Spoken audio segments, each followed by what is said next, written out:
Suppose you are debugging a long context LLM system. Maybe it's summarizing a massive code base. Maybe it's running a RAG pipeline or hundreds of documents.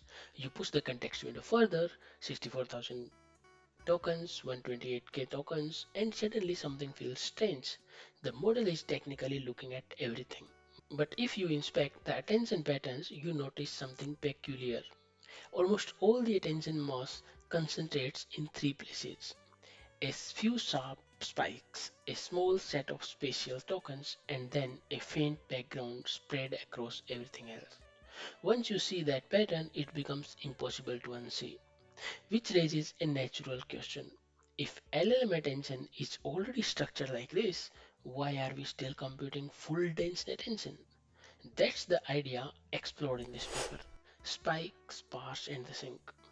The authors analyze real attention maps from large language models and discover something elegant hiding underneath the computation. Let's walk through the paper and unpack what's actually going on. First impressions plus context. The first time I skimmed this paper, my reaction was curiosity more than excitement. It was sparse attention papers appear fairly regularly. We have seen things like long former, big bird, flash attention variants. Most propose designed sparsity patterns. But this paper takes a different approach. Instead of designing a new pattern, the authors measure what real models already do. They analyze attention maps from modern LLMs and discover a consistent structured pattern across layers. Once you notice it, the result feels almost obvious, but someone had to measure it carefully. Problem statement and motivation. Let's revisit the standard attention mechanism. For a sequence of length n, attention requires n square interactions. Every token attends to every other token.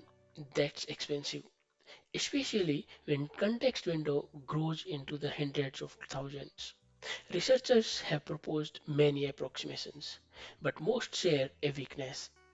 They impose sparsity before understanding the natural attention structure. This paper flips that logic.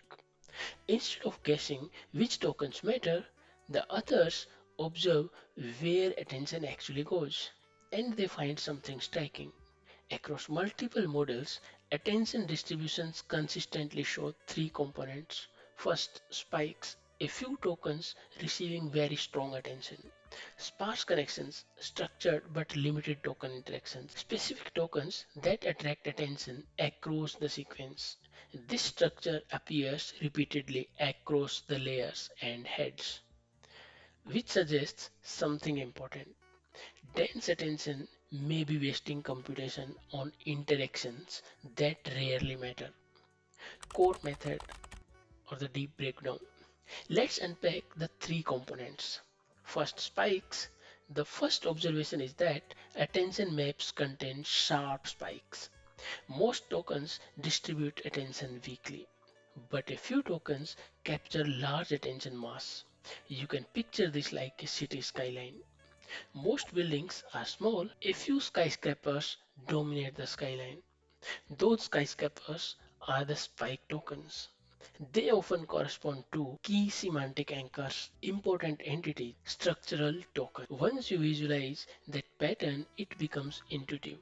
The model focuses heavily on a small subset of tokens. Second, sparse patterns. Beyond the spikes, attention is structured but limited. Tokens often attend locally, nearby tokens, syntactic neighbors, or related segments. This creates sparse interaction patterns. Instead of n-square connections, the effective interaction graph becomes far smaller.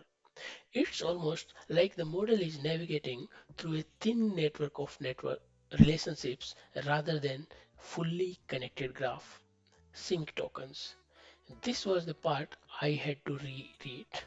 Certain tokens consistently receive attention from many positions. The authors call these sync tokens. These tokens act like attention attractors. They stabilize the attention distribution and collect probably mass. In many models, special tokens such as the beginning of the sequence token plays this role.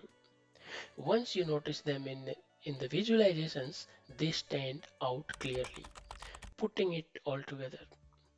So the authors propose a new attention approximation. Instead of dense attention, they combine spike detection, sparse local interactions, and sync token routing. The resulting attention structure drastically reduces the computation while preserving model behavior. It's a bit like traffic engineering.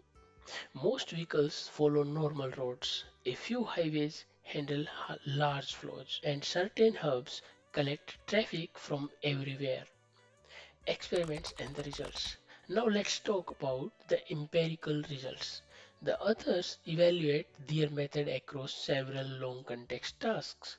The key metrics focuses on inference efficiency, memory usage, and model performance. This interesting finding is that the proposed attention pattern closely matches the behavior of full attention while reducing computational cost. This matters especially for large context windows because quadratic attention becomes prohibitively expensive. By exploiting spike sparse sink structure, the system reduces the number of interactions dramatically, yet the output quality remains very close to the dense baseline. Another notable observation is that this structure appears consistently across different LLM architectures, which suggests it might reflect something deeper about how transformers organize attention. The key insight. There is a subtle idea hiding underneath this work. The authors didn't design a new architecture first, they measured how existing models behave. That approach reminds me of a broader lesson in machine learning. Sometimes the best optimization is not inventing a new mechanism, it's discovering the structure that already exists. In this case, attention maps already contain strong regulatories. Once you identify them, you can build algorithms that exploit them instead of fighting the model's behavior. So what does this mean? Now imagine the systems we opened with long context LLM pipelines summarizing huge documents, analyzing entire repositories, running large agent workflows.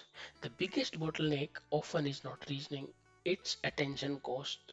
If attention naturally decomposes into spikes, sparse interactions, and sinks, then future transformer implementations may rely heavily on this structure. We might see attention mechanisms that dynamically discover spike tokens or routing layers that explicitly model sync behavior, or hardware optimized sparse attention kernels built around these patterns.